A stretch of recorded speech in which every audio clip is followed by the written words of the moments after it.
Thank you all for coming today. I'm Rachel Sexward. I'm the VP of Marketing here at Learner Publishing Group. We are very excited to discuss graphic novels with our esteemed panelists. Betsy Bird is the Collection Development Manager of the Evanston Public Library and the former Youth Materials Specialist of the New York Public Library. She blogs frequently at the School Library Journal site, a Fuse No. 8 production, and reviews for Kirkus and the New York Times on occasion. Betsy is the author of the picture books Giant Dance Party and The Great Santa Stakeout. She is a co-author on the very adult Wild Things, Acts of Mischief in Children's Literature, editor of the middle grade anthology of funny female writers, Funny Girl, and author of the middle grade novel Long Road to the Circus, illustrated by Caldecott award-winning illustrator David Small. Betsy hosts two podcasts, Story Seeds, which pairs kids and authors together to write stories, and the very funny Fuse 8 and Kate, where she and her sister debate the relative merits of classic picture books. You can follow her on Twitter at Fuse8. Shveta Miller is the author of Hacking Graphic Novels, 8 Ways to Teach Higher Level Thinking with Comics and Visual Storytelling, published by Times 10 Publications in 2021. She taught high school English language arts in New York City public schools and at a few colleges throughout Asia, where she honed the process of teaching students how to critically read and craft texts of all kinds, from TV sitcom scripts to graphic narratives and parodies of classic novels. Now a teacher leader and literacy specialist, she presents nationally on research-based instructional practices and coaches teachers in their classrooms and online. She advocates for teaching with comics and graphic novels through her position as Director of Curriculum for Reading with Pictures, the incoming Vice President of the Oregon State Literacy Association, a board member for the Portland Reading Council, and through participation at conferences and comics festivals. Reach out to her on shvetamiller.com to connect and find her on Twitter as @ShvetaMiller. Susannah Richards is the Associate Professor at Eastern Connecticut State University, where she teaches courses on literacy and literature for youth.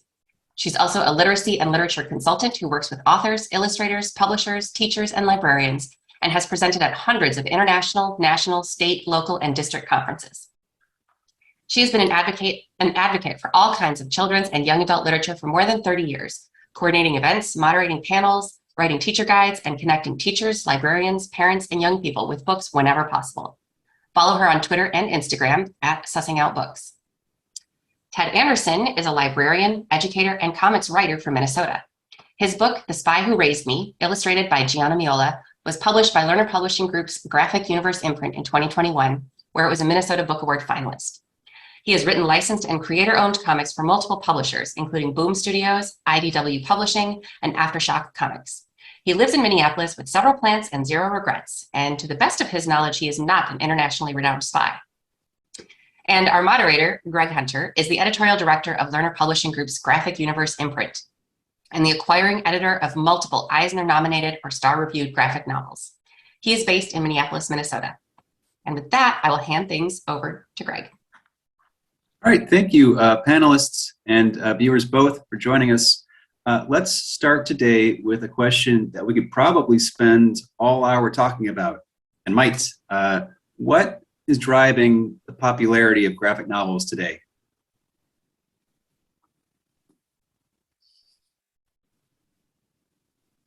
Okay, I'm going to go first. Yeah. I'm gonna go first. Oh my God.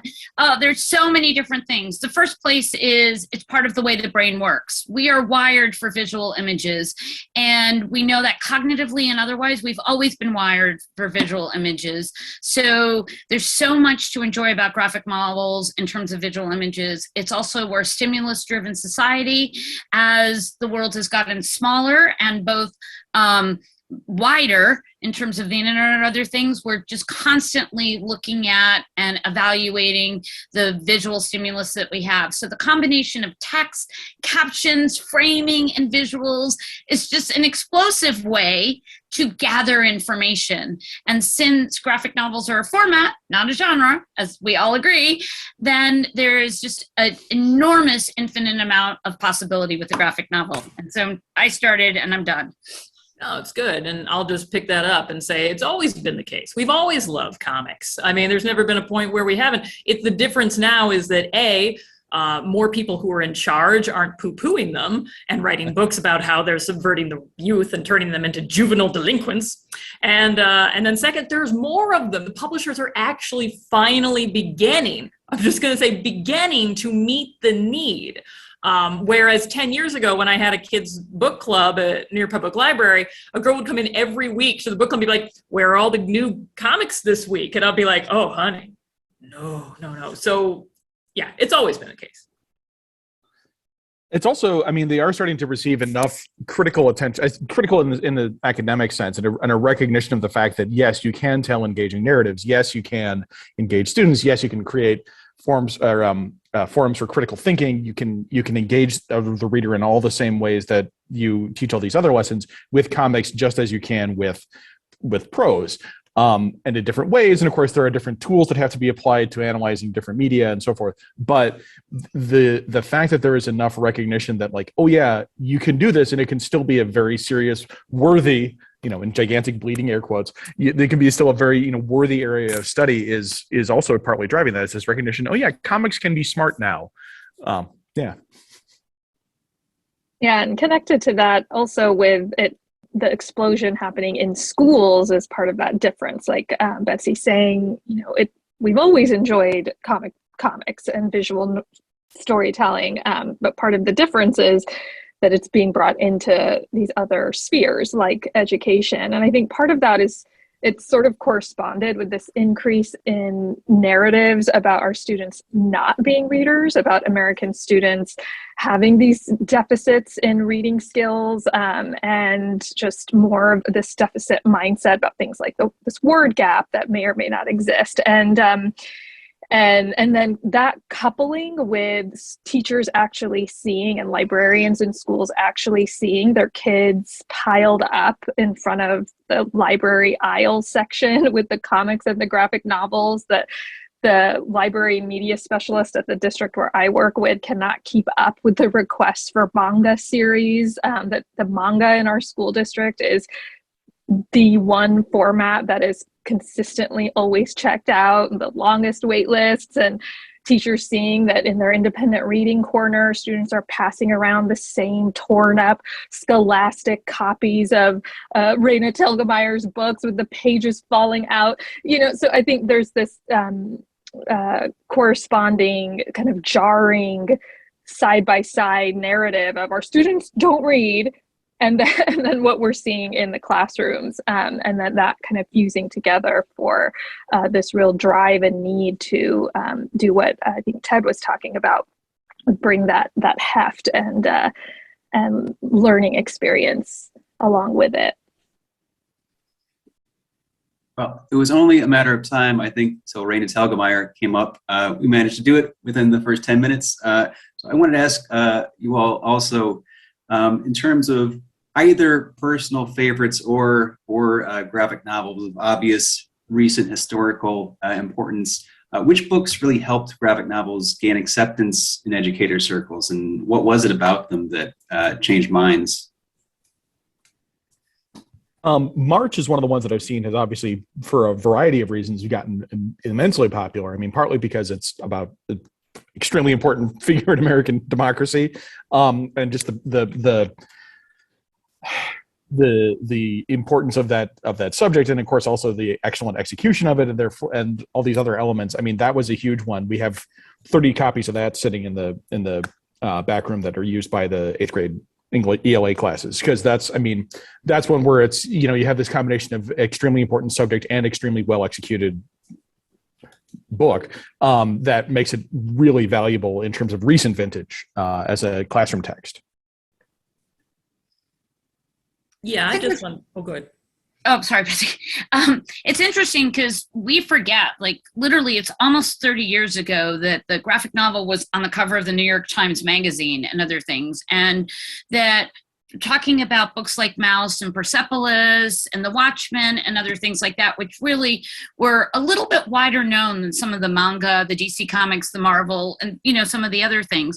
But the truth of the matter is that it's still taking a long time in certain venues for teachers and parents to realize that graphic novels have so much content to offer. I mean, I just think of one of the early second graphic novels, The Photographer, which was about a doctor without borders, and was just such an exceptional, literally it was the only book for young people or older youth on Doctors Without Borders, and it presented itself as a graphic novel and was, of course, as equally valuable as anything that could have been written in prose.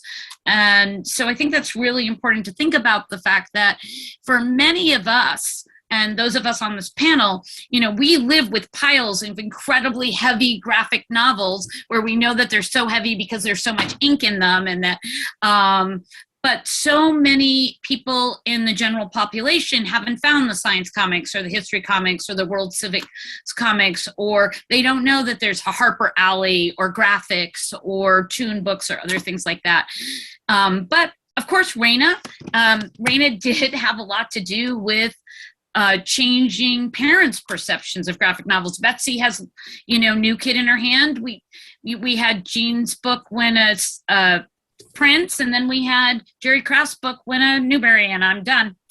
No, and I just want to play off of that because I feel like you can say like, well, a mouse won a Pulitzer and therefore it changed the entire world, and to a certain extent it did, but a lot of people haven't heard of it, even though it's being right now banned again. Yay.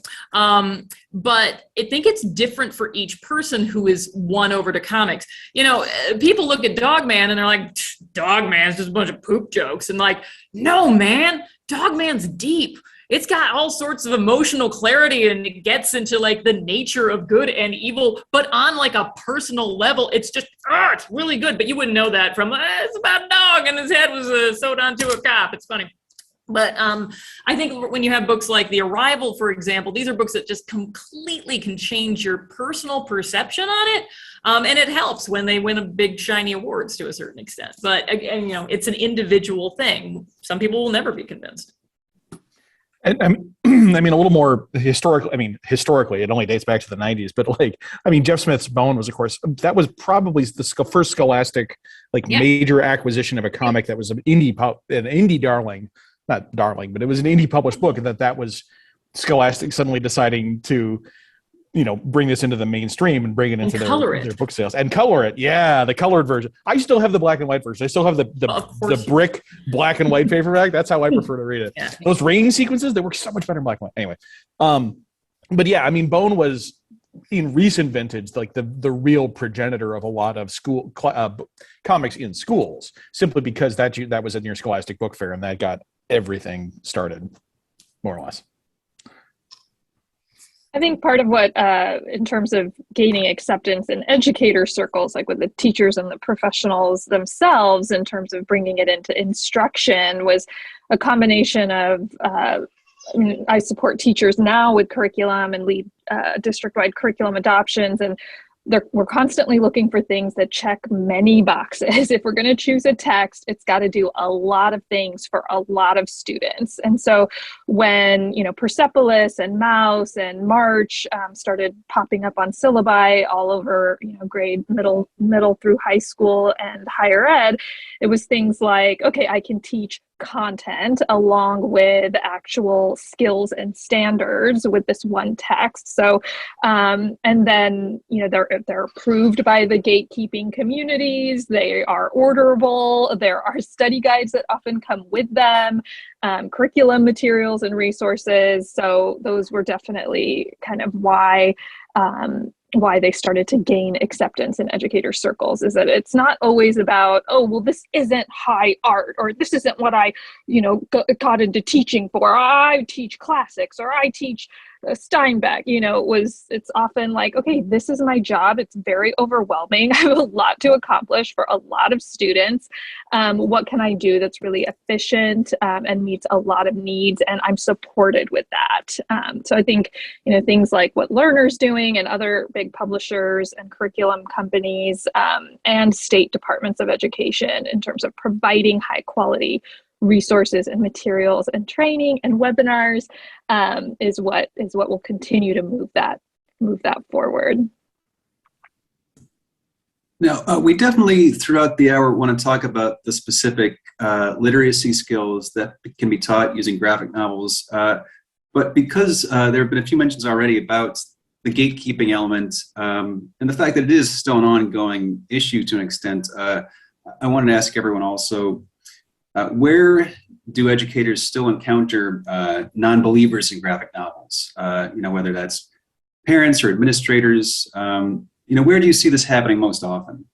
We were talking about this before we started the call, the official meeting. English teachers are where I get a lot of pushback because, I mean, I mentioned that I'm the librarian at a middle school, and one of the English teachers here specifically tells her students, it's got to be, you got to get a book, it's going to be 100 pages, and it can't be a comic, can't be a graphic novel, none of this comic stuff. And that's, oh boy, yeah. I mean, there's a lot of things wrong with that, but I think there's partly a resistance because, I mean, this is a complaint that also relatives of mine who don't necessarily understand the comics format have had, is that there's not enough words. It doesn't describe enough. I don't get how you can read a comic. There's not enough words there to really get. And it's a very different skill. I mean, some of what an English teacher does, some of what an ELA teacher or reading teacher does is applicable to analyzing comics in the sense of being able to analyze a narrative or, character arcs or elements of a story in that sense. But elements like analyzing the craft, analyzing sentence structure or phrasing, or, is this a reliable narrator? Things like that, those are not transferable. And as such, I mean, they're sort of too close and yet way too far from some of what an English teacher does, that there's I think a large resistance there when it'd be more applicable to analyze them in, say, an art class. I don't know. I'm kind of spitballing here, but that's the most resistance I've seen has been among English teachers. Some English teachers, to be clear, some of my staunchest allies have also been English teachers. The other two English teachers here love the graphic novels. So it depends on the teacher. It depends on the way that they're teaching and how they approach the pedagogy. I also think it really also depends on what they know. I mean, I know a lot of us go back to Scott McCloud, and I'll never forget when somebody put Scott McCloud's Understanding Comics in my hands, and I was like, oh, a graphic novel to figure out how to read a graphic novel. I get this. I get this. And so often they aren't actually aware of the details and the facts, and that graphic novels can have a wider range of vocabulary in the same way that a series has restricted vocabulary because they're all trying to stay the same voice, but graphic novels will span, the spectrum with all the vocabulary. And I find that for me, as a teacher educator working everywhere, I guess, that the resistance can come from any part of the audience that I didn't anticipate. Grandparents, parents, guardians, elementary school teachers, even librarians who are just less familiar and haven't explored. But I do agree really with Ted. I think it's really important that one ally in a situation can really change everybody's perspective on the value of graphic novels. And I don't understand why we're so afraid of the visual, because if we were, television and movies would never have become successful. Theater would never have become successful. The camera, and quite frankly, the phone, we wouldn't care about having smartphones because that's one of the biggest changes in how we work.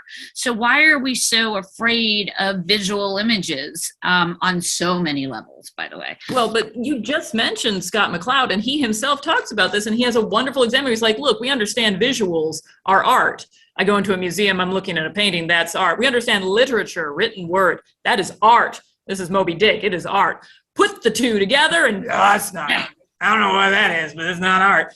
There was a question in the comments about reading stamina as well. And I would like to say, a lot of these graphic novels have a ton of text. It really kind of depends on which one.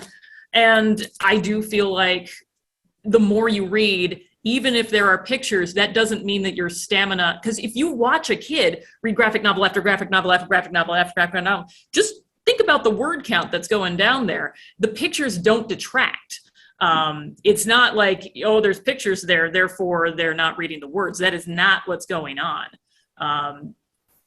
Yeah, they're absorbing. Right. And then also the amount that they reread, right? Like graphic novels and comics are known for, and we know that's why I have them sitting down here at my feet, all of the collected Peanuts cartoons and the Baby Blues comic strips, and anything that, lasted over 5 years in serial form is anthologized. And you go to a bookstore and they're taking up shelves and shelves. So because we've read them before, but we're rereading them and restudying them. And when you talk about building stamina, and connecting to what we were hearing before about the visual imagery that we're surrounded by, and that phones are visual, and connecting back to parents' concerns is what I found is really helpful. Is communicating to parents how this is valuable in students' daily lived experiences. Like, they see their own children consumed by media and scrolling maniacally, not really processing thoughtfully what they're seeing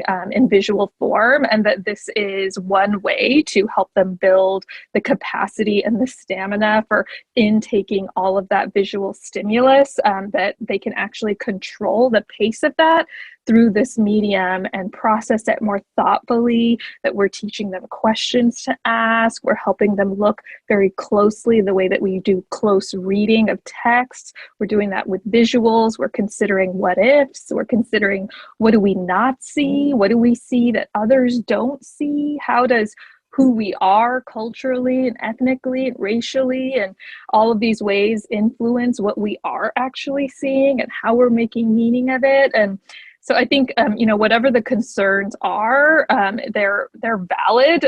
They're just as varied as any other concern, and valid. And I think it helps really with opening those lines of communication and maintaining that school to home partnership, and asking, what are the concerns? If there is a concern about reading stamina, where does that come from? What are you really asking and worried about? And then, how can this actually, how can I show you that what we're doing is actually in support of that goal that we share for your child?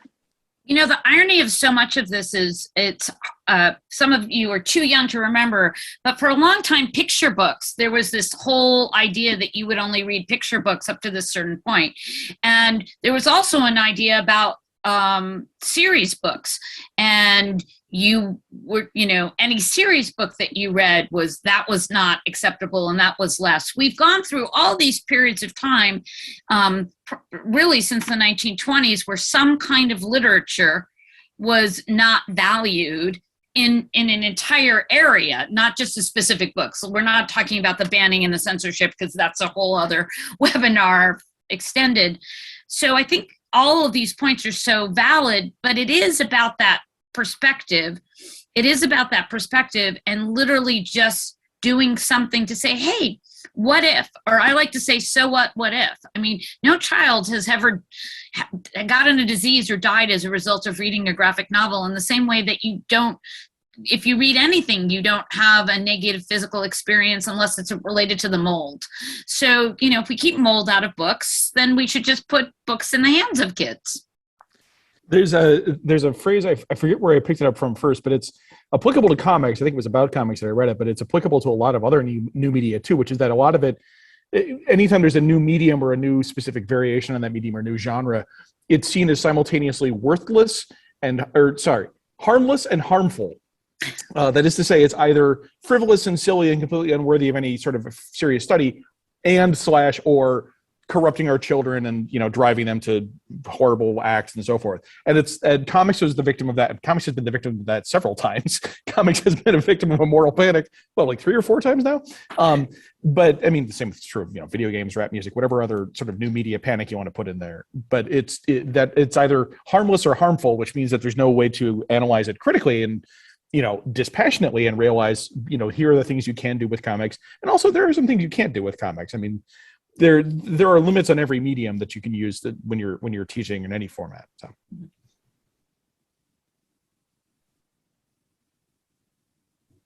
All right, those are such great points from everybody. Before we segue into a more granular discussion of comics and literary skills, I just wanted to go around one more time and ask, what's for you personally, or through anecdotes you've picked up along the way, most effective in helping graphic novel non-believers see the value in using graphic novels for literacy development, or within the grounds of a school period.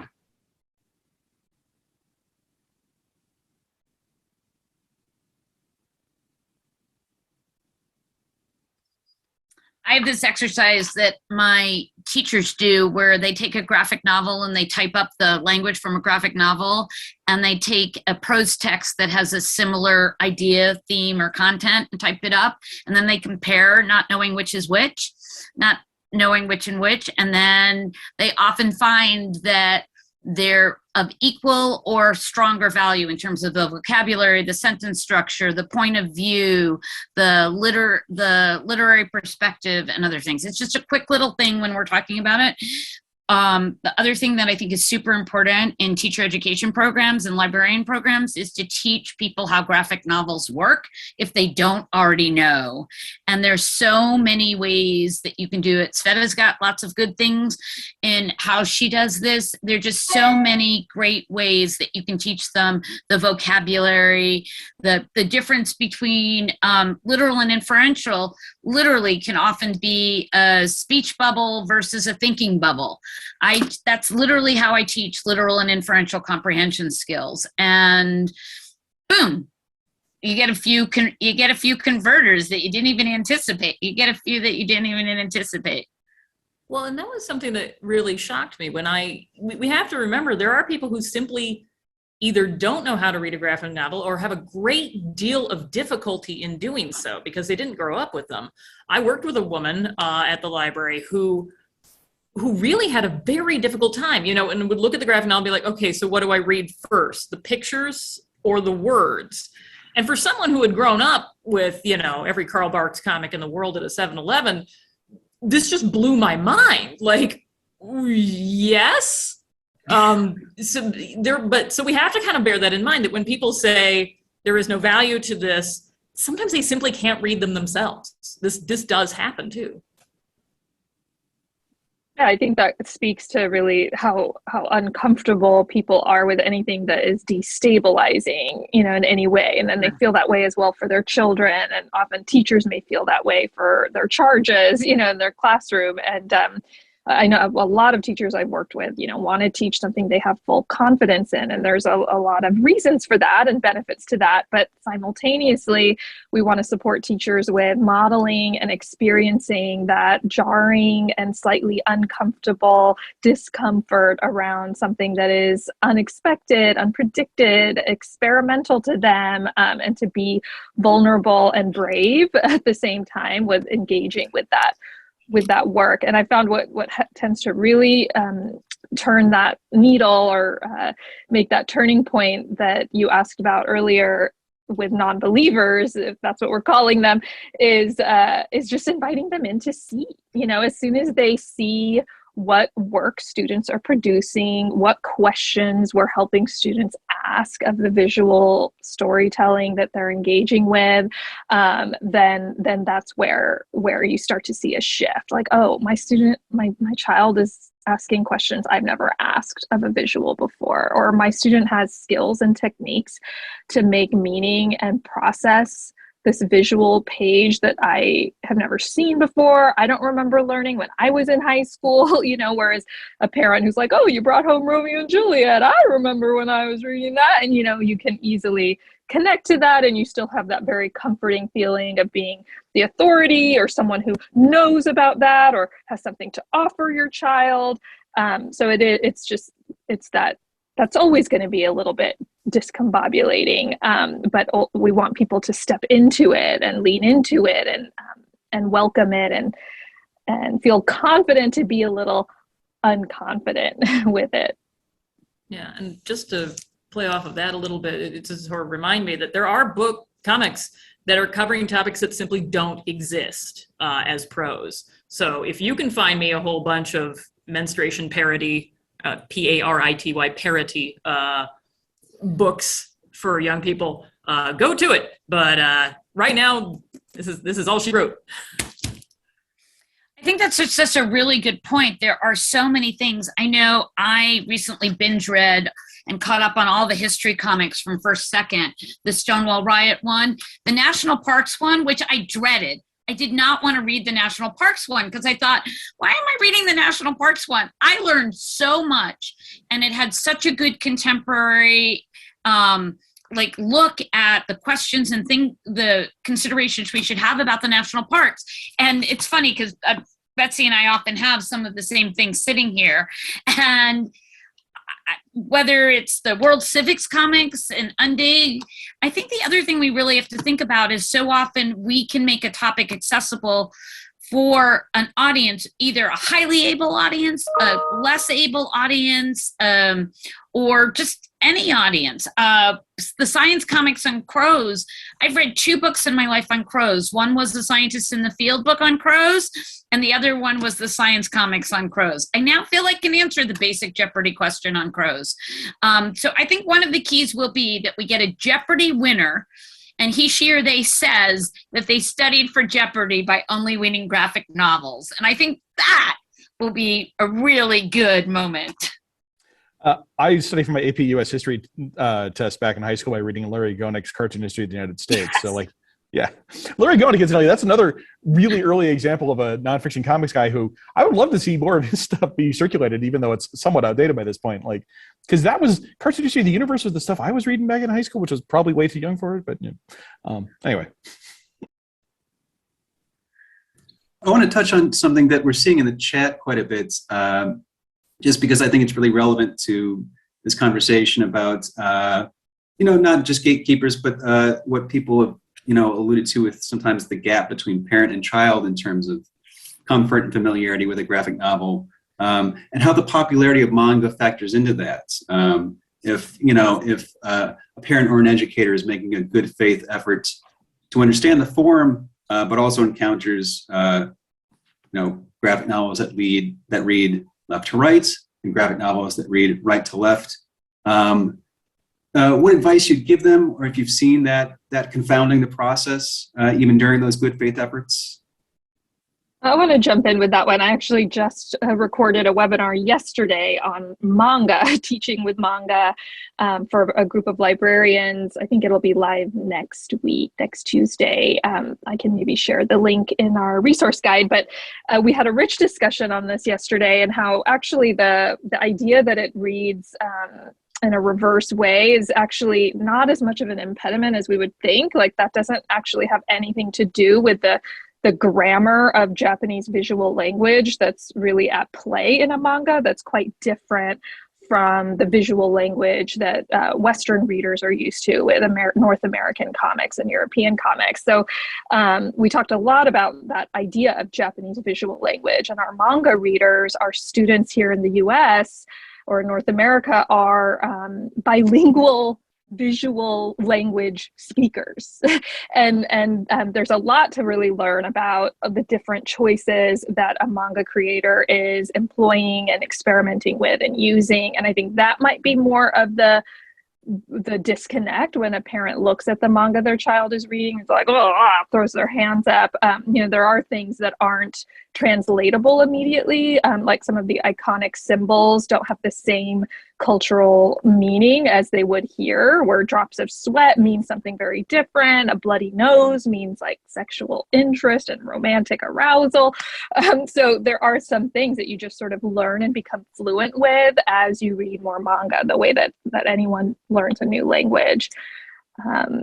But also, I'll just pause there and invite others to talk, but there's a lot more at play with whether reading manga is actually less of a cognitive load and demand, and or more. And actually it's both. It's one of the special golden criteria of a good teaching resource, which it has a low floor and a high ceiling. So it can be overly cognitively demanding while also being very accessible. I think that's such a good point about the fact that we have to all be decision makers as readers. As thinkers, we're decision makers, and as readers, we're decision makers. And the reading of manga, the reading of a graphic novel, the reading of determining whether something is a fact or point of view, all of those are just decisions. And any human being who can navigate decision making, those are really good skills and super important. And with the fMRIs that we're able to get now, looking at 2 people, one who's reading prose text and one who is reading a graphic visual or a graphic novel or manga, by the way, they're firing differently, but they're both firing like the internet or a baby's young brain. And it reminds me often of a video that Tiffany Schlane did, which is from networks to neurons and how babies work. And it's just a different kind of firing. It's not good. It's not bad. It's just a different kind of firing. So Shveta, I think that's so incredibly important. And I also think, going back to something that Betsy said, I think a lot about this. I think about the fact that when it comes to memoirs, and when it comes to biographies, how much more interesting some of them are in a graphic format, and how you don't necessarily get bogged down in different parts of it. And we've really been exploring memoir and biographies in graphic novel, whether it's the Center for Cartoon Studies collaboration with, I don't know if it's Disney now or Little Brown. It must be Little Brown now, keeping up. Or whether it's people who literally, talk to us about COVID and would post their graphic, their comic or their graphic for COVID, and now are putting it together. So I think there's just so much there. Well, let's stay on that topic then. Let's talk a bit more about graphic nonfiction specifically, and what you found are the benefits of teaching history or science through graphic novels, graphic nonfiction, or just in sharing, topics with readers through those formats. I mean, one thing that I feel like is kind of important to note is that nonfiction has already had a long tradition of, at least the ones that I'm seeing in schools, having illustrations or photographs to go with it. So in a sense, they're already aping cues from graphic novels in a larger sense, in the way that they're using both visual and verbal information on the page. This is sort of just a side note for me, but it's something I've been thinking about a lot, about the viability of certain genres in different media, like why certain genres seem to work better in one medium as opposed to another. Like I have a personal feeling that, like, for example, horror works much better in a movie format than it does in a straight prose book. And in the same sense, I feel like part of the explosion of graphic memoirs is that memoir and biography tend to work really well in comics. It's something about the way in which an experience described in comics can be both subjective and objective, whereas in a prose biography, it would be treated as inherently, at least the way that I'm reading them, it's treated as inherently a fully subjective experience. It's like, this is how this person felt entirely in this moment, but there's no broader view. Whereas a film biopic would be entirely objective, or it feels that way because you're seeing it happen sort of more or less with completely clear, unobstructed views. And then comics sort of straddle that line in being an illustrated version of an actual event to maintain the author's perspective on that event, because this is how they're drawing it, but at the same time has the feel of being objectively recorded. I don't know. This is sort of a conversation for a different webinar, I suppose. But graphic memoir has rapidly become, memoir and biography more generally have become such a huge part of comics, just because it both personalizes and also not objectifies, maintains a level of objectivity about its subject in a way that prose biographies I've found to have a real difficult time doing. I'm really excited by this idea, particularly because I'm such a stickler for accuracy in my picture book nonfiction, where people are putting in fake quotes and stuff, and it drives me mad. Yeah. Yet I have absolutely no problem with Nathan Hale's Hazardous Tales, which is done in a comic format. And I'm like, why is this? Because I think you've really hit on this, because this book is not pretending that this isn't being seen through a specific lens. Everything all nonfiction that kids are reading is seen through a specific lens. The difference is when you have comics, they're being really, really overt about it, saying, you know what the lens is. Yeah. You know what the lens is. We know for a fact that, this particular, doctor at this particular time wasn't leaning on this particular lamppost, but we have to show it in some sort of format. So I feel like there is almost a kind of honesty to a nonfiction comic that would be a little harder to find with a work of nonfiction that was purely prose. This is fascinating. Yeah, the example I keep going back to, and I wish I had one of his books lying around, but Joe Sacco has done a whole bunch of, I mean, he's not the only person doing this, but he was a nonfiction comics journalist for the longest time, when any of his works, but like Savory Garage Day in particular is one that I read many times, like during college. And the fact that he's reporting as sort of as bloodlessly and as objectively as he can, but still very much aware that he is an outsider, he's a foreigner, he's a reporter in a particular time and place who has no real connection to this culture. and the balance that those books of his maintain. He's someone I highly recommend because his work he's been doing it for years. He's been perfecting that art. But yeah, sorry, again, I'm kind of dragging it off topic, but yeah, there's something about the visual information being processed that lets you understand, oh, this isn't really happening, but it's close enough, you know. Yeah, I think that's really where the science comics are the most interesting, when they move away from this sort of clinical diagram. You know, I often hear science teachers say like, oh, I use science comics, but it's in a way that just really supplements or really replaces or mimics what the textbook is doing, where, you know, a traditional curriculum textbook in science is also going to have visuals and diagrams and coloring sheets where students color in different color codes of organ systems and all that. And I think what's interesting about the comic format that you both have been speaking about is that it brings in that layer of subjectivity involved and even science reporting. You know, the metaphors that a typical science textbook uses, unknown to the curriculum writers, have a lot of power in how they're communicating how science topics work. Like the whole field of physics is just completely inundated with metaphor, and there, you know, we'd be remiss to not educate students and call awareness to the fact that we are actually telling a story, even when we think we're not, and we're communicating about scientific truth. And then when you do have that subjective element in the comics form, it's inviting conversation and study about the implications and emotional impact of those science topics, and how they have real world connections, you know, and then that's where our students are really brought in to like, what does this knowledge of viruses have to do with my lived experience and what I want to be in the world and how I want to manage what I'm experiencing. Yeah, I think that's a great point.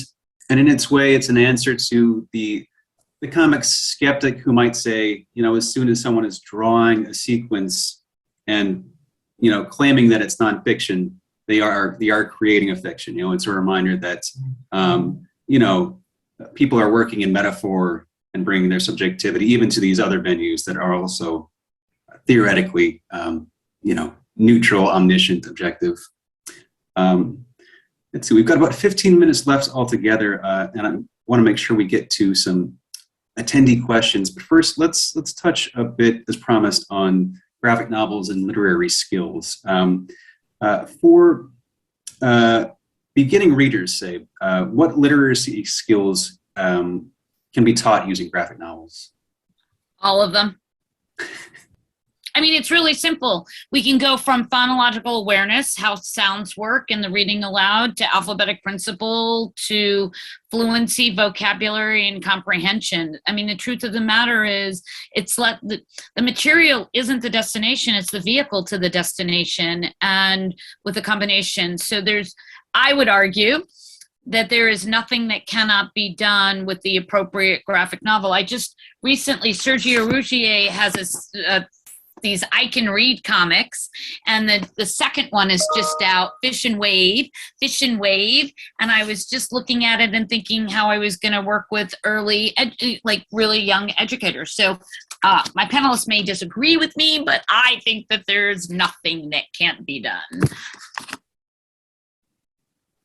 No objections here. Toon Books as well also does a lot of the early easy reading books as well. And it kind of depends on which artist that they do, but I can say that if you're looking for easy reading nonfiction, for example, my son was freaking obsessed with Antonio for a couple years there. So yeah, I mean, when I keep thinking of what comics do really well, it's helping to get across subtleties in narrative, so helping to get across subtleties in the narrative that would be difficult for people who aren't necessarily fluent in the language or don't have full comprehension of it, or who are in any way working on their language skills, still understand. You know, if you have a character who is acting untrustworthy, you can have that, you know, be expressed through body language and gesture, and in extreme cases, even like the shape of the word balloon or background or things like that. And people will still get those elements, even if they don't necessarily have the full vocabulary. So it's useful for students who maybe high-low readers, maybe striving readers, maybe English language learners who want to participate in understanding a narrative, but don't necessarily have the linguistic tools. Not to say that all comics are best for kids who can't speak, who have limited skills. I mean, there's a lot of nuance that can be, squeezed out of any of these books, but there's something particularly helpful, I think, about part of the reason that I think Raina Telgemeier has been the unmatched queen of the New York Times bestseller list for so long is because she's so very good at drawing extremely simple but very, very readable expressions, gestures, body language. You can always tell in her books sort of how this person feels about what they're saying or how they feel about the other person, because those lines are so very crisp and clear. And that's, I think, what comics do really well, is getting across the nuances, the subtleties of conversation, of character, the way in which a place makes you feel, or an object has, what weight an object has to this person. For me, comics aren't necessarily even. For me, what comics do is story is king. Someone on my Tumblr was just posting about this recently for a webinar they did. But story is always king, and what comics do really well is put that story front and foremost, so you cannot ignore this character is. This character is crucial. This character is a villain. This character is a hero, whatever. But this character always has a visual weight to them that is really just unmistakable to even a casual reader. That's beautiful, Ted. I like that description, and it makes me think of with the Raina Telgemeier, the crispness and cleanness, and how much is communicated with the visual of these characters and what they're navigating and their anxieties. Is that when you're talking about early readers and you compare a typical early reader text that's not a graphic novel, or if we're thinking of those Bob books or something like that, where there's decodable text on the page and maybe a visual to support it. And when you think about being a parent or even a teacher who's conferring with a young reader in a literacy workshop, and you're thinking about what else can I ask this child? How can I have this meaningful discussion about what's on the page with my child and prolong the time that we're looking at this page together? It's if you're looking at a graphic novel or comic version of an early reader text, suddenly you have so much more you can ask about. Just even the two simple questions. What do you see? What do you notice? Why do you say that? What do you see that makes you say that? What's happening? How do you know? All of that, those nuances Ted was describing, are at work in really sophisticated ways in something as deceptively simple as a 3-panel Calvin and Hobbes strip. I've done this in a second grade classroom where I've walked in and just simply said, "What's happening? How do you know?" And I charted their responses, and we had 3 butcher papers full of observations, because once they start noticing little things like Hobbes's paws are over the blanket, not under the blanket. I wonder, why are they over the blanket? And, I had discussions with second graders about how, it made him more human, and it reminded us that Calvin is the only one who actually sees him, and that he's actually mimicking Calvin's own fear. It's really Calvin who's got his hands over the blanket, that's afraid to go to bed at night, but his stuffy is doing that, so could I have had that same conversation with a Bob book? That's fascinating what you were talking about, Shveta, especially with my sister is an art educator. She works at the Minneapolis Institute of Art. There's a very specific, I don't know if it's a tool or a framework or something for analyzing paintings with young children, where it's essentially that exact process where you say, what is this picture? What are you seeing? What is happening? Learned it's not from art educators. Yeah. There you go. Okay. Yeah. It's that framework. There's no, you don't go into it with any context. You don't have any leading questions. You don't know the history or the biography of the person who created it or anything. You just look at it. What do you see on the page, and what information can you distill from all of that? That's fascinating. Yeah, and then the comics format, beyond just sort of a static painting that you might do in an arts education class, is that I think we talked about this earlier, but all of the inferencing and what's not on the page, is as much ripe for conversation in a conferring teacher-student conversation or a parent-child, where so much is that the child is filling in so many of the gaps between the panel sequences, whereas in a painting, yes, you can have equally as robust and rich conversations about what students notice, but what I find more exciting and rewarding is when I talk to them about an actual sequence of panels or sequential art, because when you ask them, what do you see that makes you say that? And then also, what do you wonder? You get so much variety in there, like all the different ways that their own experiences or lack of experiences have influenced how they filled in those gaps. Is exciting.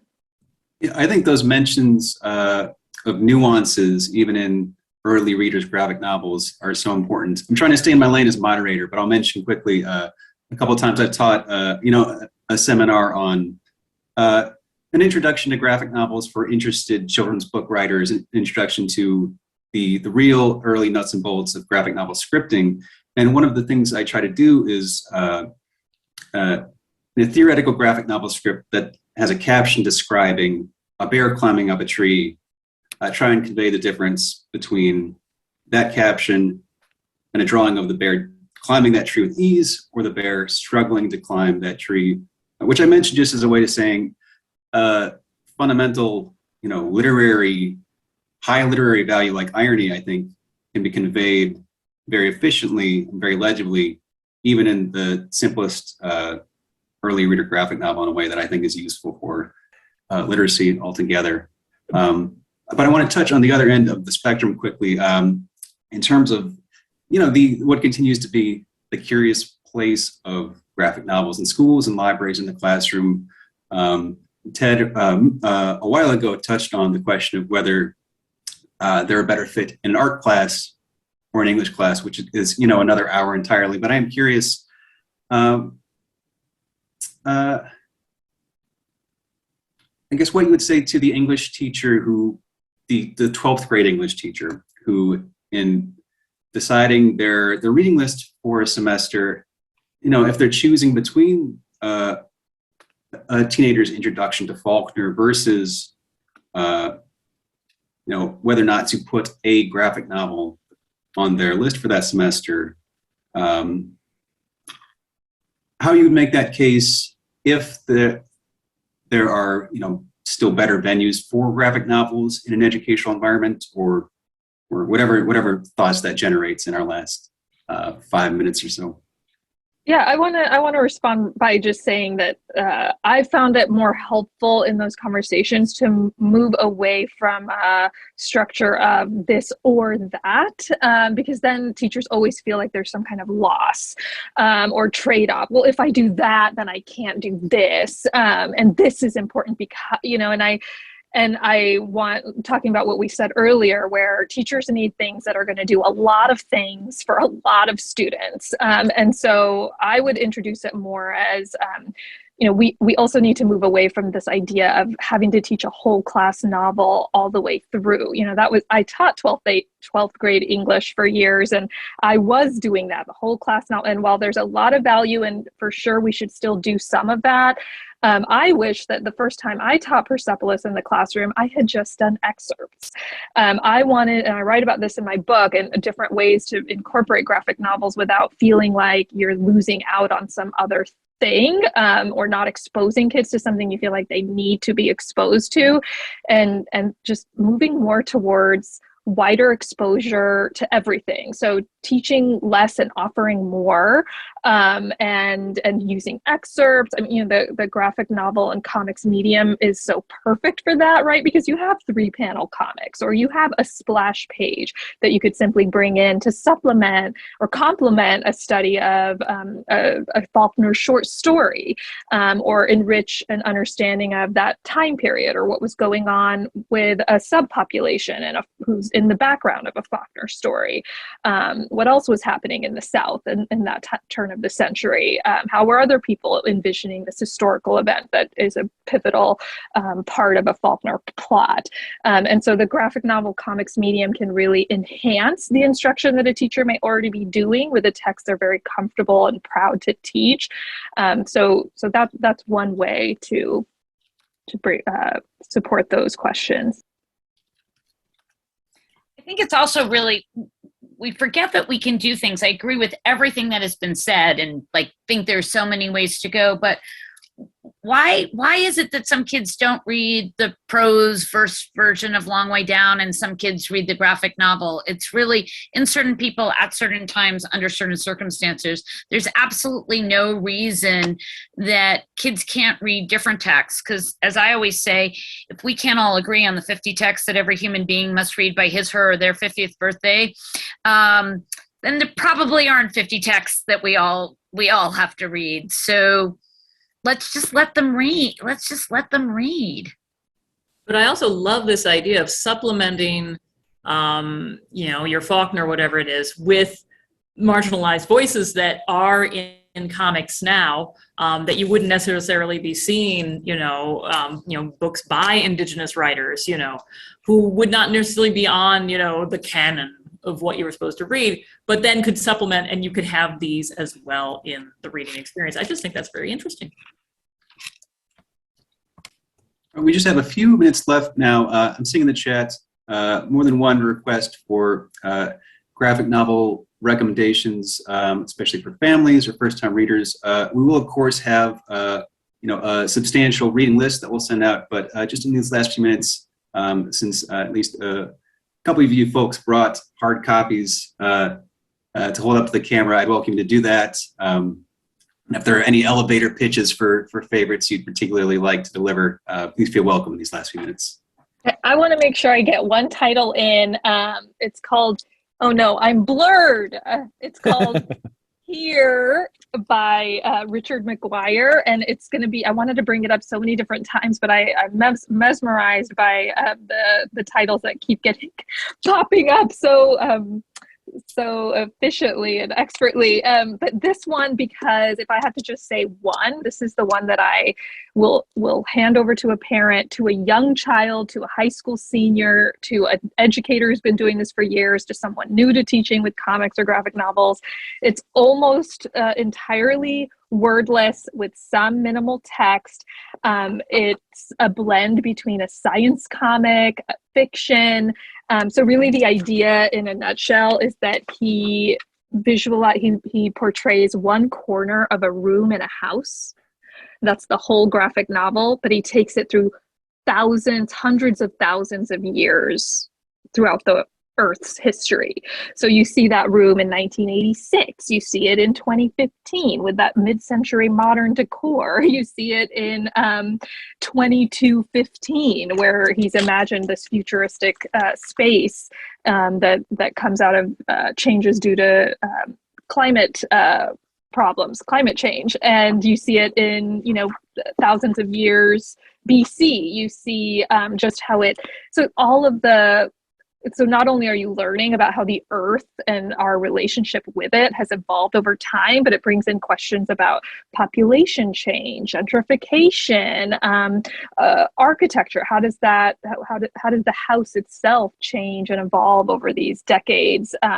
What was there before? What was there before the before? And then to extend that imagination to what could be there in 200 more years. If you had to draw those pages at the end where McGuire envisions this kind of post-apocalyptic world, what would you, just the possibilities are endless. And when we talk about doing more with one text, doing everything with one text, this is really the kind that I think this medium offers you to be able to do that.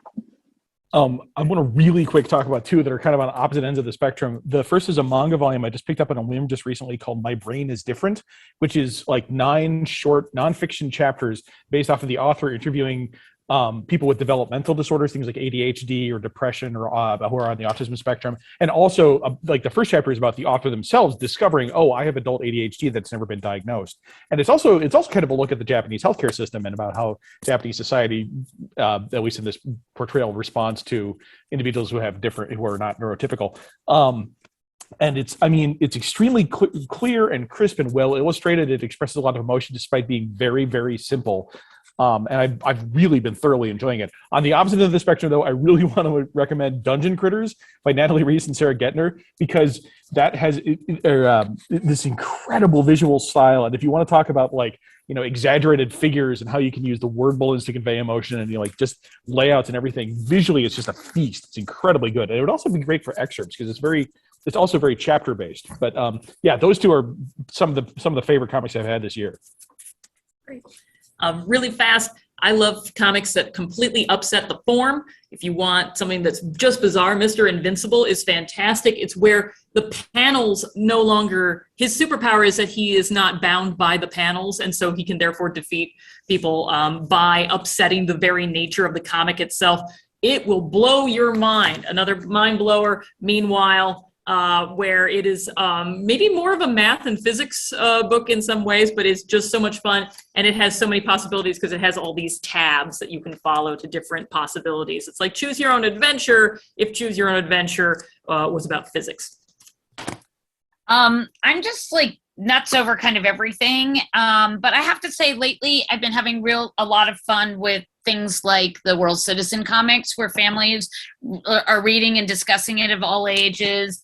I'm like Stargazing, Clash and other things like that. I think there are just so many possibilities with the 7,200 books published every year. I'm so glad that a higher percentage of them for youth. I'm so glad that a higher percentage are graphic novels. And I delight with the fact that we get new graphic novels available every week.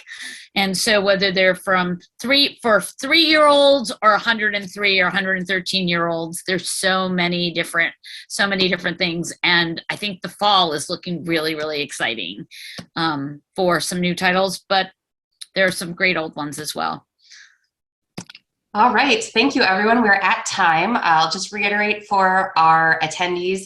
We'll take a little time to research and make sure that we have full bibliographic information for all of the books that have been held up ever so briefly or discussed in the chat or elsewhere. And we'll get that along with the reporting out to you in a day or so. In the meantime, you can go to learnerbooks.com/graphic novel webinar.